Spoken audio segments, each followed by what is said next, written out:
Salut à toi l'ami, j'espère que tu te portes bien, j'espère que tu vas bien, j'espère que tu tiens bon au-delà des difficultés de la vie.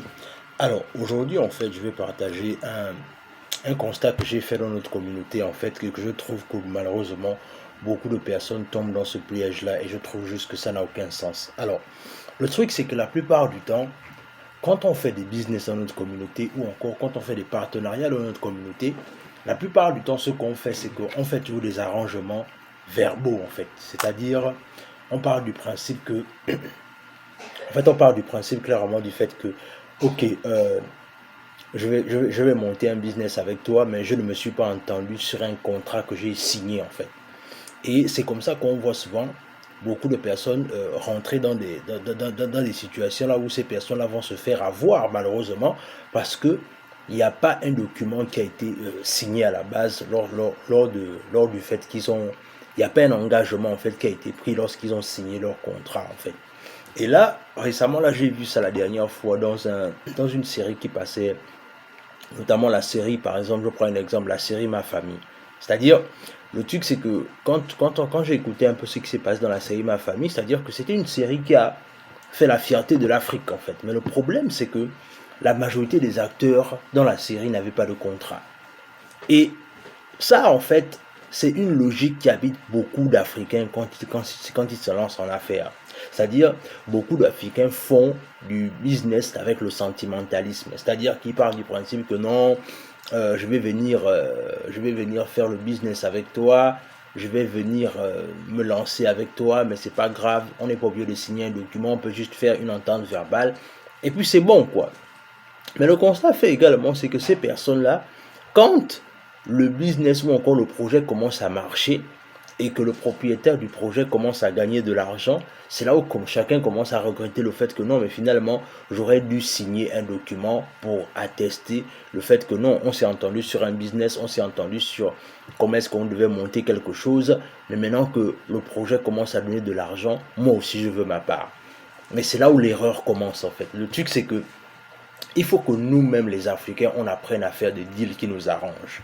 Le truc, c'est que tu ne peux pas aller investir ton temps dans un projet juste parce que tu veux faire du bénévolat. Mais le truc, c'est quand tu fais du bénévolat, et si demain, après-demain, le business fonctionne, si demain, après-demain, le projet devient prometteur, le truc, c'est que puisqu'il n'y a pas eu de, il n'y a pas eu il n'y a pas eu de contrat, il n'y a pas eu quelque chose qui vous a lié, mais ne t'étonne pas que la personne va prendre l'avantage sur toi. Vraiment, ne t'étonne pas du fait que quelqu'un ne va pas vouloir te payer la somme que tu vas demander parce qu'il n'y avait pas un contrat à proprement dit qui vous liait. Le truc, c'est que, et aussi, je tiens à souligner une chose, c'est que nous, les Africains, on a toujours tendance à dire qu'en fait, les meilleurs engagements qu'on prend sont les engagements verbaux. Mais non, le truc, c'est qu'en affaires, il n'y a pas d'engagement verbaux. Le truc, c'est que il faut un document qui stipule le fait qu'on a on a fait un travail ou encore on est en train de se lancer dans un projet ensemble. Et ce qui fait en sorte que malheureusement, si une situation qui ne nous arrange pas finit par arriver, ce qui va se passer, c'est que on pourra simplement sortir le document qu'on aura pris à la base. Et c'est comme ça qu'on pourra clairement aller, pourquoi pas, vers les autorités et dire que voilà, j'ai lancé un projet avec telle ou telle personne, mais je vois que finalement, le projet ne suit plus la directive qu'on s'est donnée. Donc, du coup, moi, je trouve que la meilleure chose à faire simplement, c'est de me faire dédommager.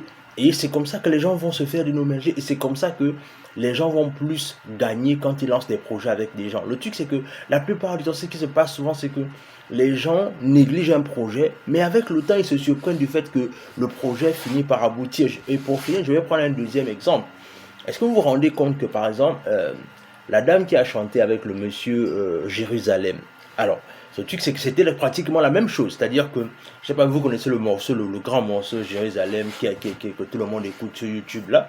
Le truc, c'est que ce qui s'est passé, c'est que c'était un arrangement verbal encore. Ce qui s'est passé, c'est que la dame et le monsieur, ils se sont arrangés verbalement en disant que bon, tu vas venir faire le chœur de ma chanson.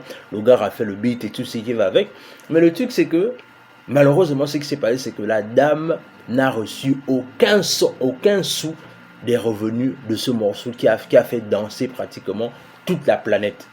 Et c'est récemment, au courant de cette année, qu'elle a porté plainte au monsieur, et c'est comme ça qu'ils se sont retrouvés devant le tribunal pour pouvoir régler ce problème, en fait. Parce que malheureusement, ce qui se passe, c'est que les Africains, ce qu'ils font, c'est qu'ils sont toujours en train de faire des arrangements verbaux, alors que il est mieux toujours d'avoir un document qui stipule le fait que à un moment donné, on a lancé tel ou tel projet, on est en train d'aller vers telle ou telle direction, et si et seulement si les choses ne se passent plus comme prévu, ou encore si on finit par avoir des divergences d'opinion, chacun peut pouvoir gagner le temps qu'il aura mis dans le projet, en fait. Et toi qui regardes cette vidéo, ou encore toi qui vas regarder cette vidéo, ce que je veux simplement te conseiller, c'est que ne rentre plus dans ce que les Africains disent toujours, on va faire des engagements verbaux. Non, il ne faut plus rentrer dans ça. Le truc, c'est qu'il faut avoir des documents, il faut...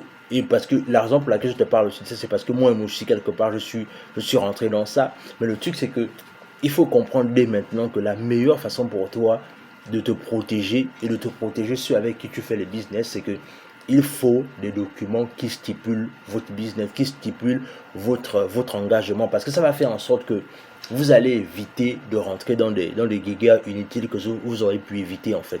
Ça va vous permettre également de éviter, pourquoi pas, des querelles inutiles que vous aurez pu éviter si seulement si vous avez pris des engagements qu'il fallait.